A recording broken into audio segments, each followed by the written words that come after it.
Chief justice Yahya Afridi की ज़ेर सदारत जुडिशल कमीशन ऑफ पाकिस्तान का इजलास हुआ, जिसमें 4 हाई कोर्ट्स के लिए मुस्तकिल चीफ जस्टिस के नामों की मंजूरी दी गई। चीफ जस्टिस के हवाले से मजीद ये तफसीलात सामने आई हैं कि पाकिस्तान का इजलास हुआ जिसमें चीफ जस्टिस के नामों की मंजूरी दी गई है। चीफ जस्टिस याहिया आफरीदी की ज़ेर सदारत ये इजलास हुआ। कमीशन ने पेशावर हाई कोर्ट के चीफ जस्टिस के लिए justice Atiq Shah, Balochistan high court के चीफ जस्टिस के लिए जस्टिस रोजी खान और सिंध हाई कोर्ट के चीफ जस्टिस के लिए सीनियर तरीन जज जस्टिस जुनैद गफ्फार के नाम की मंजूरी दे दी है।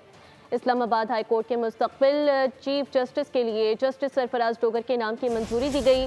जुडिशल कमीशन ने जस्टिस अतीक शाह को पेशावर हाई कोर्ट का चीफ जस्टिस मुकर्रर करने की मंजूरी दे दी।